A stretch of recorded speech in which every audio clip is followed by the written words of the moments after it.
Boom! Edge of Sports Radio here on Sirius 122 and XM 143. I'm Dave Zirin, joined as always by a man who I almost didn't want as my producer because he has very short arms, Boston Pete.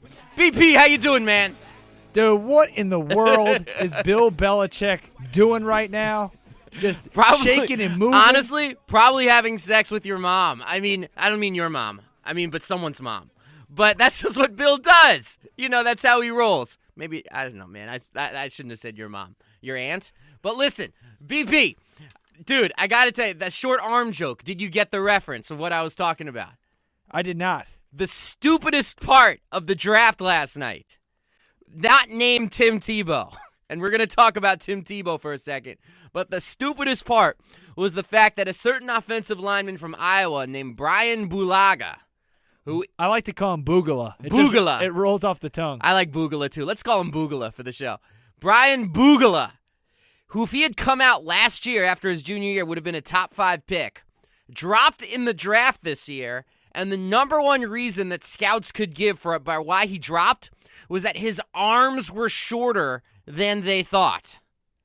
My God. So this top 5 talent now blocks for Aaron Rodgers in what is now going to be an insanely scary Green Bay team, because if Aaron Rodgers threw for 4,000 yards with no offensive line, what's he going to do with this young man who's like 6'5", 320 of Iowa, just stud muffin? My goodness, this guy. Dude, I have a conspiracy theory that the NFL rigged the draft, told everybody that Boogala stunk. Boogala! Just so we could have a white Midwestern guy go to the Green Bay Packers. I mean, can you think of a better fit? He does look like he's out of a 1950s video. The guy's going to have a mullet, and he's going to head. be covered in tattoos within 3 years. Oh, no, even better, though. He's got the Johnny Unitas, like Abraham Simpson said. He said, the kind of haircut you can set your watch to.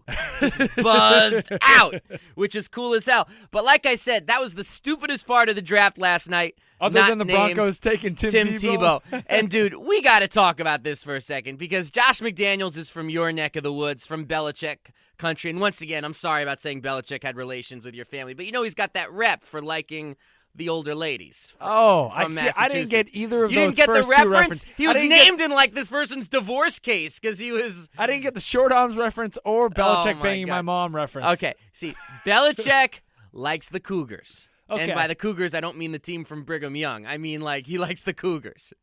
And, talking about Courtney Cox style, right? Cougar Town? Yeah, that's kind of his thing.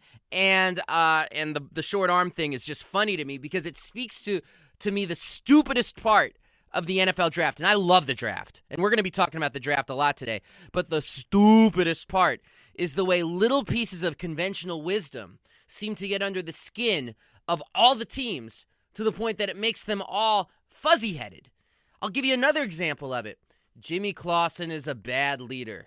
Look, I'm no Jimmy Clausen fan at all, but this idea took hold that he was somehow a team cancer of some kind, even though people like his teammate Golden Tate, who also hasn't been drafted, who people are very high on, said like he would go to war for Jimmy Clausen. And everybody says Golden Tate has as good a character as anybody out there. So you've got Golden Tate vouching for Clausen's character, and yet it gets in people's head. Do you really want to be the team that drafts the bad character guy? Just like, do you really want to be the team that drafts the guy with short arms? That's also how do you explain that Dez Bryant, a top 10 talent, drops to what? Was it 24? He was picked 25, Dave. 25? The 25th pick in the draft. God, he wasn't even the first receiver taken, and insane. People thought that he was head and shoulders above every other wide receiver just candidate. Just like when Randy Moss was second to Kevin Dyson in his draft. Randy Moss still playing Hall of Fame ball. Kevin Dyson out of the league. 100% right. I want to say 21 teams passed on Randy Moss that season, and now the guy could go down as the second best wide receiver in the history of the game. Oh, I think it's a given that when he retires, especially if he has a couple more good years, and frankly, especially if he wins a ring, which is going to be an essential, the question is going to be Moss or Rice. Who do you have on your all-time team as your number one option as a receiver? Moss is that good. But it just speaks to the way, like I said, small pieces of conventional wisdom, they metastasize. Well, and they grow in your brain, and before you know it, these guys aren't thinking straight. Players shoot up the board because of 40 times and how many reps they can do. And it's short arms. He's an offensive lineman. He just has to run over people. I mean, if you need long arms, why isn't an NFL team drafting Kevin Durant and saying, you're our new right guard? long arms. Ooh, look at the long arms, because he'd get broken in two. It makes no sense. It's all about the measurables these days. And they the don't whole- even watch the tape no more. That's They what don't she even said. watch. But I'll tell you, the crazy thing about about the NFL. I'm in a mood today about the NFL draft, though, is like a tweet went out last night. That's true. It's like, hey, did you ever read the book $40 Million Slaves? Famous book by Bill Rhoden about the history of the African American athlete. Response: yes. I'm watching the TV version right now. And there is like this undercurrent of truth to that, because there's this aspect of the draft where you are seeing all these folks who generated millions and millions of dollars for college programs, never saw a dime for it, finally being able to get money, but then the difference between actually really getting paid, maybe for the only time in your career, and not making that much money, is the question if something just sort of gets under your skin. Like Jimmy Clausen is not going to get a big contract. Sam Bradford, just like Ryan Leaf was, is paid for the rest of his life.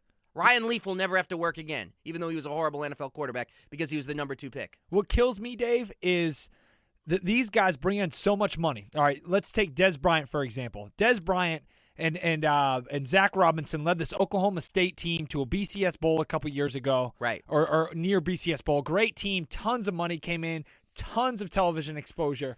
And then he goes in the draft, and people within the Oklahoma State athletic program were leaking that he was a diva, that he was a bad character guy, that he was lazy. So he makes all this money for this program. Yeah. And then the guys who coached him, the guys who are benefiting from him playing, badmouth him to the scouts. And the difference between the 10th overall pick and the 25th overall pick is a big chunk of change, Dave. 2 points about Des Bryant that I want to make. And I will say to the listening audience, first of all, I did make these off air before, but I thought they were so sparkling, I want to make them again.